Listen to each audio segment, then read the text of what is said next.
Assalamualaikum warahmatullahi wabarakatuh.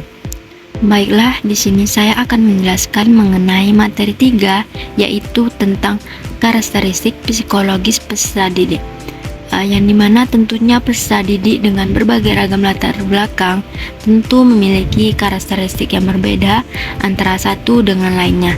Nah, di sini saya akan menjelaskan terlebih dahulu mengenai individu dan karakteristiknya terlebih dahulu. Untuk yang pertama itu mengenai pengertian individu, yang dimana berbagai pandangan telah membuktikan bahwa manusia adalah makhluk yang kompleks, yang dimana Indonesia itu telah menganut bahwa manusia secara utuh itu artinya tidak bisa dibagi dan tidak bisa dipisahkan keberadaannya, karena keberadaannya itu sebagai makhluk yang pilah, tunggal, dan kas, yang berarti juga individu itu berarti orang atau perseorangan yang hanya satu.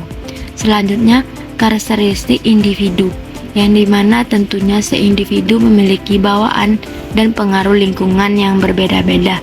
Nah, bawaan ini mencakup faktor biologis dan juga faktor sosial serta faktor psikologis. Nah, faktor-faktor ini dibawa dari sejak mereka lahir yang akhirnya nanti akan membentuk kepribadian, perilaku, pikiran, dan perasaan. Dan juga melalui perpaduan lingkungan yang dimana peserta didik selalu menunjukkan perbedaan dan kebiasaan-kebiasaan yang dibawanya ke sekolah dengan berbeda-beda. Nah, dari hal itu pada akhirnya akan membentuk suatu pola karakteristik yang dapat mewujudkan seseorang sebagai individu yang berkarakteristik beda dengan individu-individu lainnya. Selanjutnya, penjelasan mengenai perbedaan individu, yang dimana aspek-aspek perkembangan individu telah dikenali.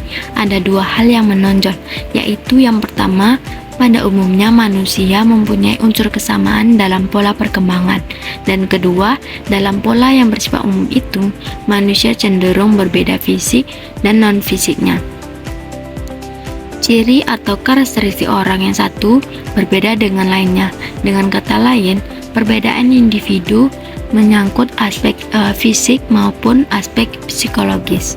Perbedaan yang sering dikenali oleh guru terhadap siswanya, kalau dilihat dari perbedaan fisik itu bisa dilihat dari warna kulit, tinggi badan, berat badan, bentuk muka, warna rambut, dan cara berdandannya. Sedangkan kalau dilihat dari perbedaan aspek psikologisnya bisa dilihat dari perilaku, kerajinan, kepandaian, motivasinya, bakatnya, dan juga kegemarannya. Nah, setiap individu juga berbeda, yang artinya dalam perbedaannya itu bisa dilihat dari perilaku manusia baik di rumah maupun di sekolah. Nah, berikut perbedaan-perbedaan yang bisa dilihat, yaitu yang pertama ada perbedaan kognitif, perbedaan kecakapan bahasa, perbedaan kecakapan motorik, perbedaan dari latar belakang, perbedaan bakat, dan juga perbedaan dari kesiapan belajarnya. Nah, selanjutnya saya akan menjelaskan mengenai aspek pertumbuhan dan perkembangan.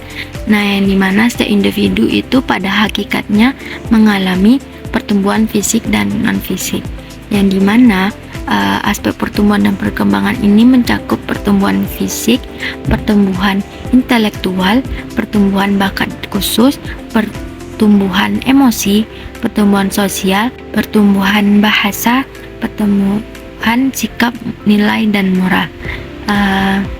Selanjutnya kesimpulan, yang dimana dari karakteristik psikologis peserta didik yang telah dijelaskan dapat disimpulkan bahwasannya pendidikan harus bisa mengakomodasikan perbedaan psikologis peserta didik dan juga harus bisa memanfaatkan interaksi bawaan dan lingkungan untuk mengembangkan potensi secara peserta didik secara optimal, dan juga harus bisa menciptakan lingkungan belajar yang inklusif dan lingkungan yang mendukung perkembangan peserta didik tanpa adanya diskriminasi.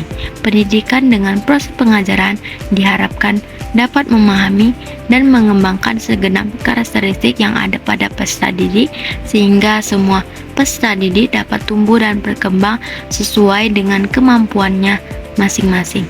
Baiklah, itulah yang dapat saya jelaskan mengenai materi tentang karakteristik psikologis peserta didik. Semoga dapat bermanfaat bagi kita semua. Terima kasih. Wassalamualaikum warahmatullahi wabarakatuh.